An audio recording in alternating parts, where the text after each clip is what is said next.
Hello everyone and welcome to my new car. It is a 1997 Honda CRV and it is in fact the JDM. So what we're going to do in this video is I'm going to go over why I got it, a few key features of it, and yeah, just kind of take a look at my new car. Okay, so first and foremost, why did I get this car? If you guys have been watching the channel for any amount of time, you'd know that I actually have another 1997 Honda. It is a USDM Accord. It has been my daily driver for the past about year and a half, 2 years now. It's been pretty good. It hasn't had many issues, but it's pretty tired. The previous owner definitely took its toll on the car, neglected a lot of maintenance. I've had to correct a lot of things. It still overheats when it's sitting for too long idling because the fan won't kick on. And if I have the fan running at all time, it draws too much power and then the car doesn't want to start sometimes, even though the battery is new. Just a bunch of little things like that. It's a very tired car. It still works, but it was time that I got something a little bit better, a little bit in better shape. So I have always been a fan of these first gen CRVs. And so I went on the hunt for either a first gen CRV or a first gen Toyota RAV4. Now, of course, I was looking USDM originally because that's where I live. I live in America, so it's easy to find. I could throw a rock and buy a CRV. The problem is that it's hard to find one under 200,000 miles, and it's even harder to find one that doesn't have any rust or some mechanical issues of some sort. I have found a couple, but they're expensive. They're pushing $8,000, $9,000, $10,000 for a CRV that will still probably have 150,000 miles. It may just be mechanically fine and have no rust.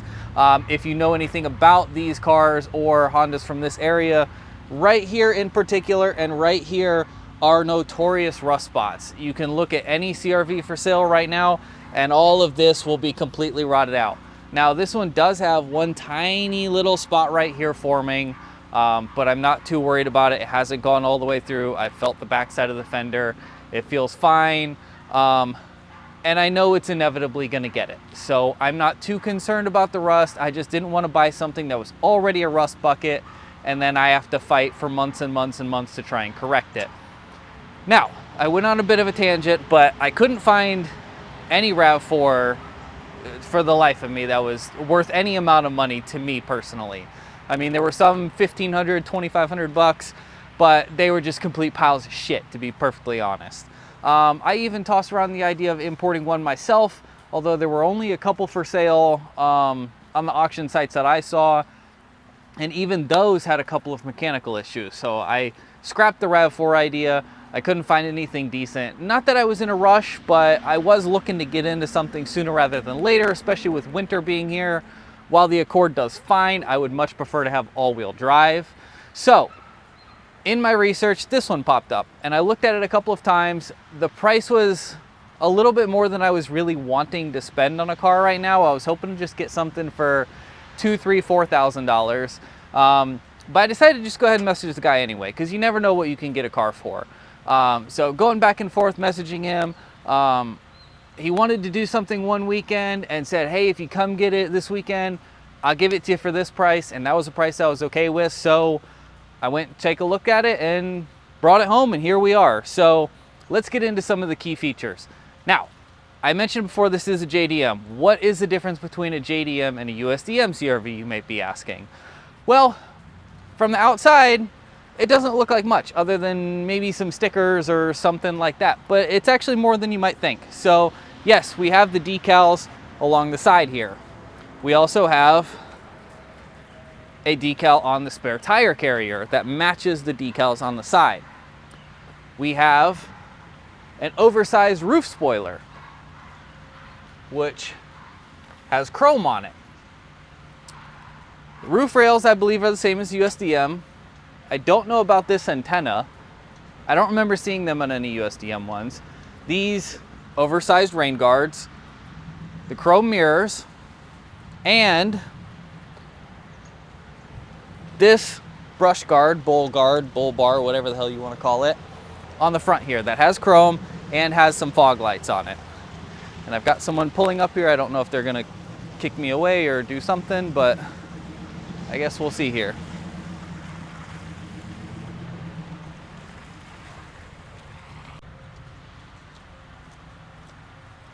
Okay, I'm just gonna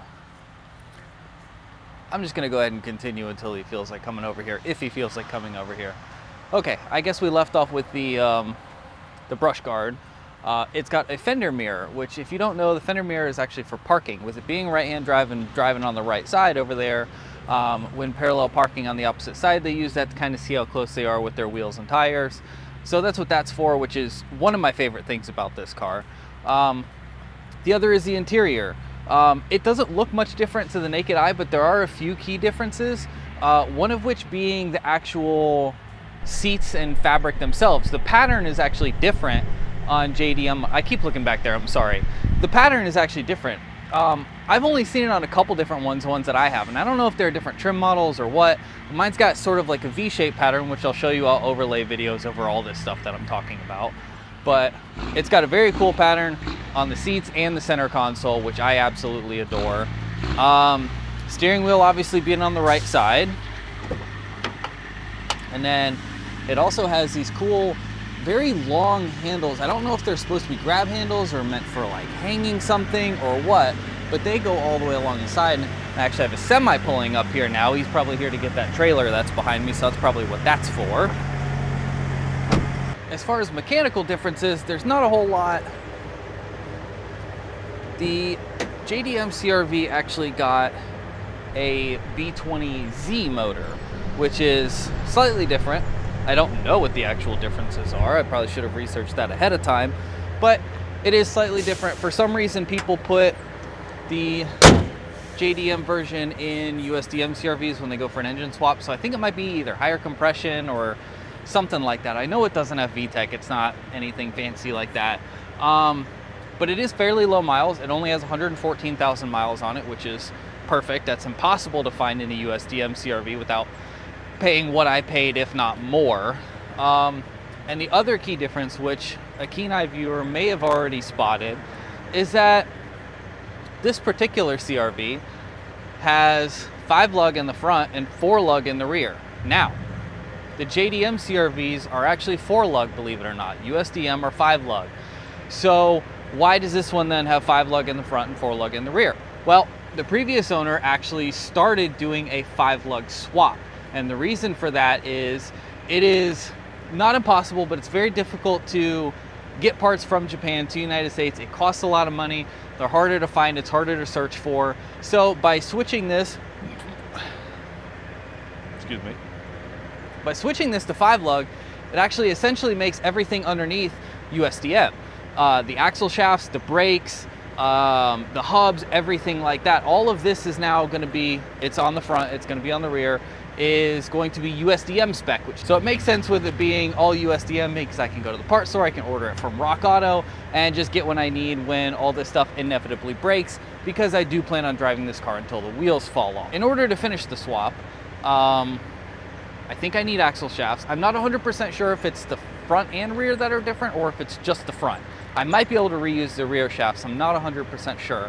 But I've got the brakes, I've got the hubs, I've got most of what I need. I just need the actual drums themselves. And since I don't have the drums, I actually might look and see how hard it will be just to do a rear disc swap, because if I'm going to be swapping the brakes over and I got to bleed the system anyway, why not give myself an upgrade? Okay, so what are my plans with this car? This is going to be, and actually has been for the past few days, going to be my new daily driver, at least my new primary daily driver. The Accord is not going anywhere. I got it for so unbelievably cheap, and it's not in the best of shape. It works, but it's, not amazing. It's just simply not worth selling, even if I spent the time and money making it absolutely mint and pristine, because it's fairly low miles. It's only got 145,000 on it. I might get $5,000 in the absolute best market where someone actually wants to spend that on a 97 Accord. Realistically, we're looking at probably 25 to 3 grand. So that's going to be a backup. It's going to stay at my parents' house, and whenever they need to use it, they'll use it. Whenever I need to use it, I will, if I don't feel like putting the miles on this thing, which I won't. That's the reason I got it. So that's the plan for use. As you can tell, the previous owner has done a couple of things. You can see that horrendous loud sticker on the back. He's also put his Instagram handles, True Heart sticker, and everything like that, all of which we'll be getting rid of because no free clout. And he has also slammed this thing on its fucking nuts. I've already scraped the exhaust on things driving around, and to me it makes absolutely no sense to lower an SUV. I'm sorry if you have a lowered SUV. Sometimes it can look okay. I think on CRVs it looks absolutely terrible. I don't like it. It rides like shit. It's not going to stay. For the time being, what I'm going to do is, since they are True Heart adjustable coilovers, I am going to be raising them all the way up and just driving like that for now. Hopefully that improves the ride quality. If my brain math is working, it should, because the spring won't be as compressed, so the spring will actually have farther travel, so it should ride a little bit better in theory. I don't know if it actually will. True Heart adjustable upper control arms in the front as well. I don't think there's anything in the rear. He may have put camber arms, I'm not sure. But all of that is going to go eventually. Well, I might keep the coilovers. If it gets close to stock height, adjust it all the way up, I'm going to keep it and then just add a spacer lift on top of it. If not, I'm just going to take everything out, sell it, throw in stock suspension with a spacer lift on top of that to get that OEM ride quality with a little bit of height. So I am going to be lifting it. I'm going to get some period correct JDM wheels, something like Lodio drives or Ragunas or something along those lines. You know, thankfully I don't need anything super strong since it is just a small, light little SUV. But I am going to get something nice and cool for this car. Put it on some all-terrain tires or something similar, something a little bit off-roady, but nothing crazy since I'm going to be driving it every day. It's not going to be on mud terrains because I'll just wear through the tires immediately. So that's kind of the look that we're going to be going for. I'm hoping to maybe put the roofline somewhere up here where it's not a pain in the ass to get out of. It drives well. I'm not going to be sacrificing MPG too much. So that's sort of the plans. So for right now, probably I don't know if we're going to do the next video. I might start working on the BMW again, but one of the next videos we're going to be doing that, where it's basically just going to be kind of removing the previous owner's crap, essentially. But speaking of previous owner, there are a few things that aren't crap that he did do. He did completely redo the audio system in here, which is fantastic, because if you've ever owned a JDM import, you would know that 9 times out of 10, they mess with the audio system and then revert it back to stock before they sell it or give it to the auction site or whatever. And 9 times out of 10, they put whatever wire they have laying around in there. So you'll look at a speaker and it'll have a green wire going to a yellow wire, going to a black and white wire, going to a blue wire in the back of the head unit, and you have no idea where the wire goes, what's the speaker wire, what's not. So thankfully this guy ripped all of that out.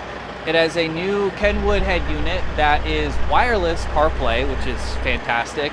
New speakers all around, Rockford Fosgate amp, and a Rockford Fosgate subwoofer. It sounds nowhere near as good as the system that I have in the Accord, so I will probably be ripping this out and putting the Accord system in there. At least the subwoofer and the bass knob, because this doesn't have any sort of control, so it's just whatever volume we set it at.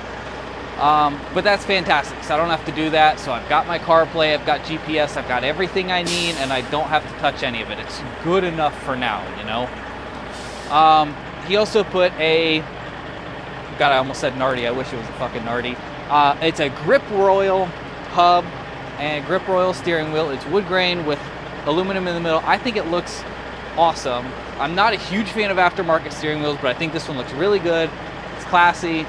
And then the thing that's not classy is the fucking, it's NRG quick release hub, which quick release is cool, but this one is a super kawaii, flowery, white and pink nonsense quick release that just looks absolutely horrible. Doesn't fit with the style of the car at all. So I'm gonna see if I can take that off and just put it on the regular hub itself. I don't necessarily need a quick release. There's enough room for me to get in and out of the car without feeling the need for a quick release. So I'm gonna try and do that. I already took off one of the stickers. He had a sticker that said, I don't know, slow life or slow and retarded or something, I don't know, something low and slow, I think, on the dash. I took that off on the drive home because that was the dumbest thing I've ever seen. And he also put a, power bank in there, which is super cool. It has a bunch of USB adapters and AC adapters so that I can charge whatever I want. I could have multiple people in the car. I've got wires everywhere so that everyone can be fully charged for the entire drive. So that's very cool. A couple of other things that I actually really like about the CRV, other than the fact that, if you didn't know, CRV actually stands for Comfortable Runabout Vehicle, which is the coolest name I've ever heard. But the center console has 2 cup holders. It has a couple of different compartments, but it's actually not all the way down to the floor, because a normal, if you think about your car, you've got the driver's seat, passenger seat, or driver's seat, passenger seat, and then you've got the transmission tunnel, and then your center console sits on top of it. Well, with these Comfortable Runabout vehicles, they actually have flat floors. I have no idea how they did it. I don't know where the transmission is, but the floor is completely flat all the way up to the front. So there's no transmission tunnel in the middle between the driver and passenger seat. So not only does that mean that you can stick your leg all the way across when you're driving to cruise and give yourself a little bit of a stretch, but underneath the center console is actually completely open. So if you had something that, like, let's say like a cooler or something, you could stick that cooler right underneath the center console. You're not sacrificing storage at all, and you're actually gaining some storage underneath of it. The rear seats fold completely flat. Headrests come out, and yes, I know you guys were waiting for me to say it, it does have the table. It does in fact have the CRV table in the rear. So I think that's going to be about it. I think I went over everything. Oh, it does actually have a Yanaka, I don't know, something like that exhaust on it, which sounds okay. It sounds as good as it probably can for being an automatic Honda from the 90s. It's a 4-cylinder, you know, it's never gonna sound great, but it sounds okay. That's something else that I'm probably gonna be getting rid of and just putting the stock one on, because if I'm gonna be driving this miles and miles and miles, hours and hours, it's pretty droney at highway speeds. So I'd rather have something that's stock and quiet, or if it's not stock, at least quiet and looks a little bit better. So yeah, that's about it. I think I went over about everything. It's got window tint. It's really a great car. I mean, I already have full trust in it that I could just get in it, start it up and go. So yeah, solid purchase. I'm really excited to show you guys all the stuff. I have a really good vision for it. I think you all are gonna love it. So stay tuned. Thank you all for watching. Please make sure you hit the subscribe button so you can stay updated on cars like this and the BMW that I have. And I'll see you later.